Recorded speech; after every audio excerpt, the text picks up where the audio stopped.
Baik, bismillahirrahmanirrahim. Assalamualaikum warahmatullahi wabarakatuh. Selamat pagi semuanya. Yang terhormat, Ibu Cucu Zainab Subarkah selaku dosen pengampu mata kuliah Kapital Selekta Kimia kedua. Kemudian yang saya banggakan teman-teman kelas 4B. Nah, pertama-tama marilah kita panjatkan puji dan syukur kehadirat Allah Subhanahu wa taala yang mana berkat rahmat dan ridhonya kita bisa mengikuti perkuliahan Kapital Selekta Kimia 2 ini secara online. Nah, di sini kami dari kelompok 3 akan membawakan sebuah materi mengenai tabel analisis miskonsepsi materi ikatan kimia, yang mana kelompok kami terdiri dari 5 anggota, yaitu Khairunisa, kemudian saya, Kiki Kamalia selaku moderator, kemudian yang ketiga Nashwa Hailana, yang keempat Nazmi Nurlaila Mukhtar, dan yang terakhir yaitu Nida Sri Rahayu. Nah, sebelum kita membahas tabel miskonsepsinya, pertama-tama kita akan membahas peta konsep dari materi ikatan kimia itu sendiri.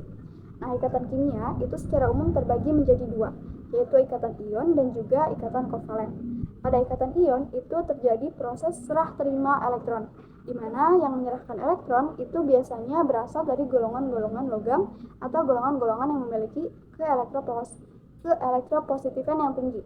Contohnya adalah seperti golongan 1A dan juga golongan 2A. Di mana yang menyerahkan elektron itu nantinya akan disebut sebagai ion positif. Nah, kemudian untuk yang menerima elektron itu biasanya berasal dari golongan dengan keelektronegatifan yang tinggi, seperti golongan 6A, contohnya adalah oksigen, kemudian golongan 7A, contohnya seperti klorida. Nah, unsur-unsur yang menerima elektron itu nantinya akan membentuk ion negatif. Nah, ion positif dan ion negatif itu selanjutnya akan membentuk senyawa ion. Contohnya adalah seperti NaCl, di mana Na mendonorkan 1 elektron, kemudian Cl menerima 1 elektron. Sehingga keduanya dengan proses menerima dan juga menyerahkan elektron ini akan memperoleh kestabilan yang ditandai dengan elektron valensi yang jumlahnya 8 gitu, atau sesuai dengan aturan oktet. Nah, yang kedua yaitu ikatan kovalen, di mana pada ikatan kovalen ini terjadi pemakaian bersama elektron-elektron gitu. Nah, di mana ikatan kovalen ini terbagi menjadi 3. Yang pertama yaitu ikatan kovalen nonpolar, kemudian yang kedua yaitu polar, dan yang ketiga yaitu ikatan kovalen koordinasi. Nah, yang pertama yaitu ikatan kovalen nonpolar. Ikatan kovalen nonpolar itu biasanya terdiri dari 3 macam ikatan berdasarkan jumlah elektron yang disumbangkan atau jumlah elektron yang dipakai bersama. Yang pertama yaitu ikatan kovalen tunggal, di mana jumlah elektron yang dipakai bersama di sini ada 1 elektron. Contohnya adalah Cl2, yang mana masing-masing dari mereka itu menyumbangkan 1 elektron untuk dipakai bersama. Sehingga dari proses ini akan terbentuk atom-atom yang stabil gitu, karena mereka memiliki jumlah elektron yang tadinya 7 Cl ini menjadi 8 gitu, akibat adanya pemakaian bersama dari atom-atom Cl. Nah, yang kedua yaitu ikatan kovalen rangkap 2, di mana masing-masing dari atom ini nantinya akan menyumbangkan 2 buah elektron. Contohnya adalah O2, kemudian ikatan kovalen rangkap 3, contohnya adalah N2, yang mana masing-masing dari mereka mendonorkan 3 elektron untuk dipakai bersama. Nah, yang kedua yaitu ikatan kovalen polar. Contohnya adalah H2O. Nah, ikatan kovalen polar ini biasanya terjadi ketika dalam senyawa tersebut mengandung pasangan elektron bebas. Contohnya di sini H2O itu si oksigen yang memiliki 6 elektron valensi, dia akan menggunakan 2 elektron valensinya untuk berikatan masing-masing 1 elektron dengan atom H yang ada di sampingnya. Kemudian 4 elektron sisanya itu akan menjadi pasangan elektron bebas yang menyebabkan senyawa ini, H2O ini, menjadi senyawa yang polar. Nah, yang ketiga yaitu ikatan kovalen koordinasi, di mana contohnya adalah senyawa NH3 yang memberikan atau mendonorkan pasangan elektron bebasnya ke AlCl3. Seperti yang kita ketahui, NH3 itu atom N-nya memiliki 5 elektron valensi, yang mana 3 diantaranya dipakai untuk berikatan dengan hidrogen, untuk berikatan secara kovalen.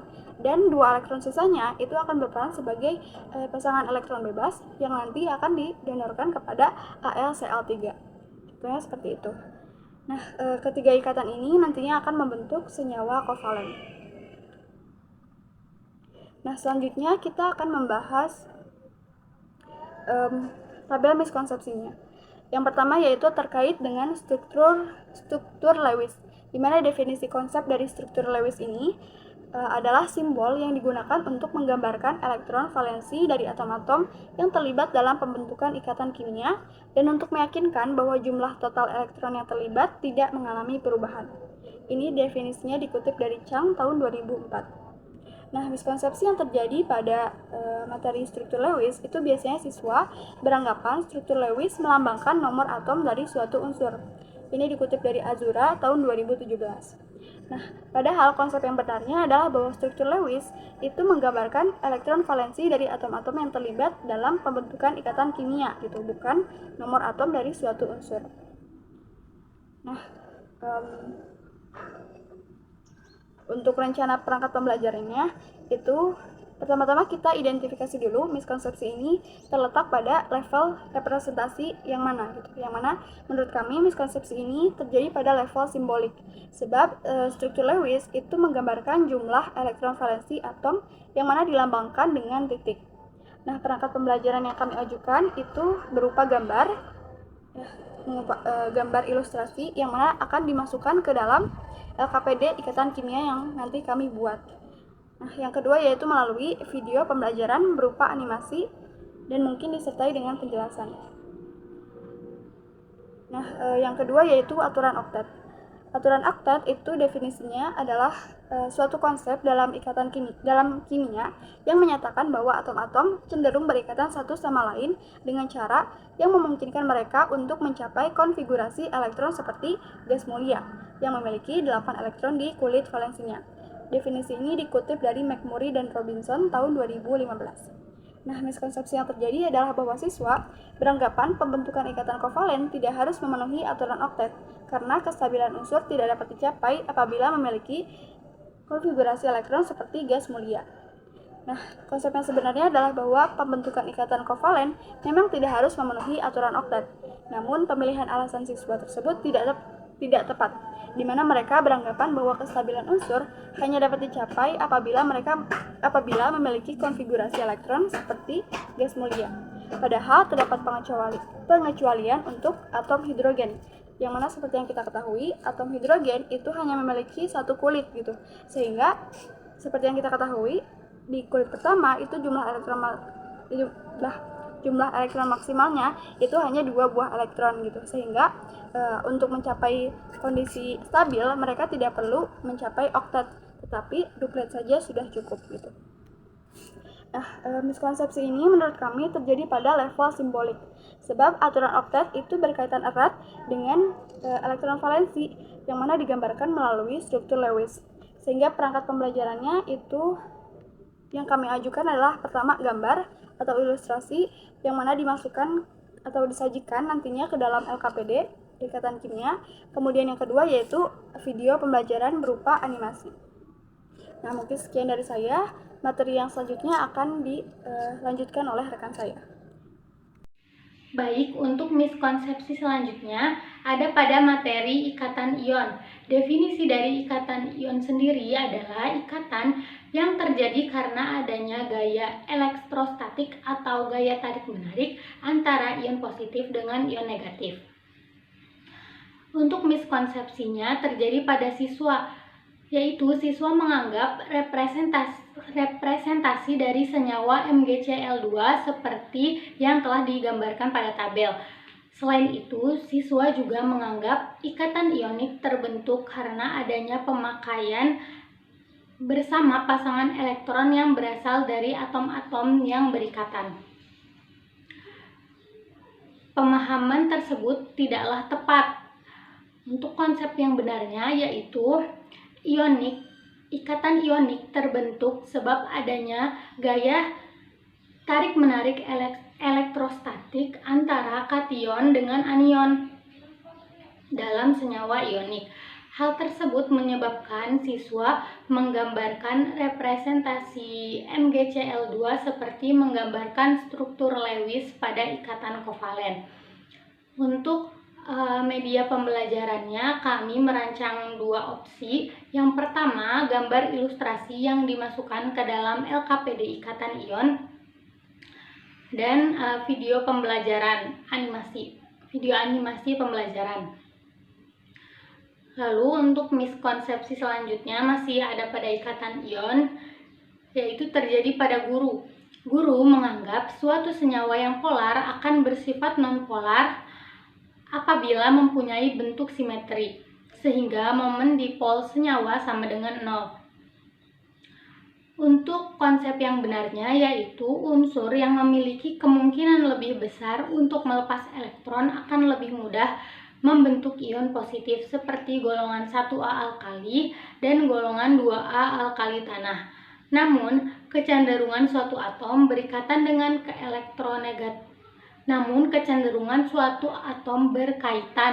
keelektronegatifan. Contohnya pada atom H. Atom H dapat melepaskan elektron menjadi ion H+, namun juga dapat menerima elektron menjadi ion H-. Hal ini bergantung dengan keelektronegatifan atom yang berikatan dengan atom H tersebut.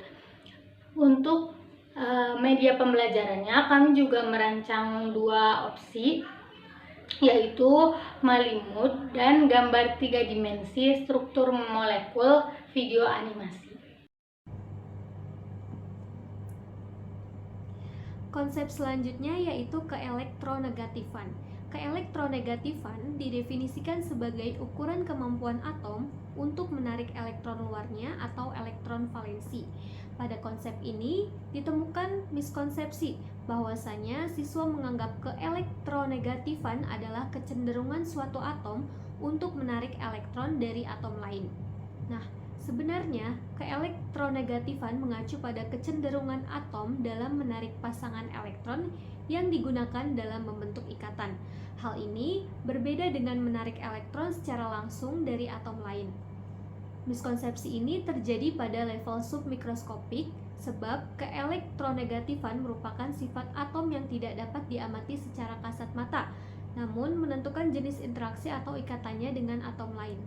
Perangkat pembelajaran yang akan digunakan yaitu video animasi, yang mana di dalam video tersebut akan menampilkan animasi atom-atom dengan nilai elektronegatif yang berbeda, lalu ditunjukkan bagaimana atom dengan elektronegatif lebih tinggi menarik pasangan elektron dalam ikatan.